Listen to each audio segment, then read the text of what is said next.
தற்போது கிடைத்துள்ள அண்மை செய்தி. ஆம்ஸ்ட்ராங் தரப்பில் உயர்நீதிமன்றம் வாதத்தை முன்வைத்துள்ளது. ரவுடி நாகேந்திரன் இறக்கவில்லை எனவும் அரசே தப்பிக்க வைத்துள்ளது எனவும் வெளிவந்துள்ளதாக உயர்நீதிமன்றத்தில் வாதம் முன்வைக்கப்பட்டுள்ளது. பகுஜன் சமாஜ் கட்சியின் மாநில தலைவராக இருந்த ஆம்ஸ்ட்ராங் படுகொலை செய்யப்பட்டிருந்தார். அதில் முதன்மை குற்றவாளியாக இருந்த நாகேந்திரன் இறக்கவில்லை என உயர்நீதிமன்றத்தில் வாதம் முன்வைக்கப்பட்டுள்ளது. ரவுடி நாகேந்திரன் இறக்கவில்லை, அரசே தப்பிக்க வைத்துள்ளது. நாகேந்திரனை பிளாஸ்டிக் சர்ஜரி செய்து தமிழ்நாடு அரசு தப்ப வைத்து விட்டதாக ஆம்ஸ்ட்ராங்கின் உடன் பிறந்தவர் தரப்பில் உயர்நீதிமன்றத்தில் வாதம் முன்வைக்கப்பட்டுள்ளது. ஆம்ஸ்ட்ராங் கொலை செய்யப்பட்ட வழக்கில் ரவுடி நாகேந்திரன், அவருடைய மகன் அஸ்வத்தாமன் உள்ளிட்ட 27 பேர் சிறையில் அடைக்கப்பட்டிருந்தனர். ரவுடி நாகேந்திரன் சில நாட்களுக்கு முன்பாக உயிரிழந்ததாக செய்தி வெளிவந்தது. ஆனால் தற்பொழுது ரவுடி நாகேந்திரன் இறக்கவில்லை, அரசே தப்பிக்க வைத்துள்ளது என ஆம்ஸ்ட்ராங்கின் தம்பி உயர்நீதிமன்றத்தில் தனது வாதத்தை முன்வைத்துள்ளார். ஆம்ஸ்ட்ராங் கொலை செய்யப்பட்ட வழக்கில் ரவுடி நாகேந்திரன், அவருடைய மகன் அஸ்வத்தாமன் உள்ளிட்ட 27 பேர் சிறையில் அடைக்கப்பட்டிருந்தனர்.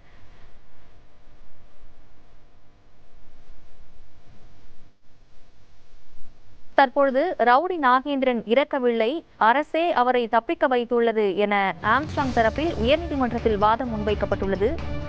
சிறையில் அடைக்கப்பட்டிருந்த ரவுடி நாகேந்திரன் திடீர் உடல்நலக்குறைவால் மருத்துவமனையில் உயிரிழந்த நிலையில் உடல் உறவினர்களிடம் ஒப்படைக்கப்பட்டது.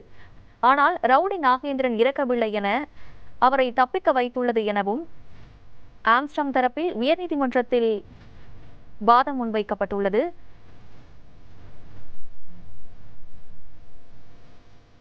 இந்த வழக்கில் சேர்க்கப்பட்டுள்ள மற்றவர்கள் பிணை கேட்டு தொடர்ந்த வழக்கு சென்னை உயர்நீதிமன்றத்தில் விசாரணைக்கு வந்தது.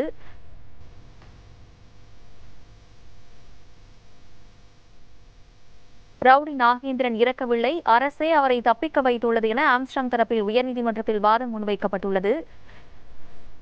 இந்த வழக்கு விசாரணையின் போது ஆம்ஸ்ட்ராங்கின் உடன் பிறந்தவரான ஆனந்தன் பிணை வழங்க எதிர்ப்பு தெரிவித்து வாதாடியுள்ளார். ஆம்ஸ்ட்ராங் கொலை வழக்கில் தொடர்புடையவர்கள் பிணை கேட்டிருந்த வழக்கானது நடைபெற்று வரும் நிலையில் ஆம்ஸ்ட்ராங்கின் உடன் பிறந்தவர் பிணை வழங்கக்கூடாது என உயர்நீதிமன்றத்தில் வாதத்தை முன்வைத்துள்ளார். ரவுடி நாகேந்திரன் இறக்கவில்லை, அவருக்கு முகமாற்று அறுவை சிகிச்சை செய்து தமிழ்நாடு அரசு தப்பிக்க வைத்து விட்டதாக ஆனந்தன் அவரது வாதத்தை முன்வைத்துள்ளார்.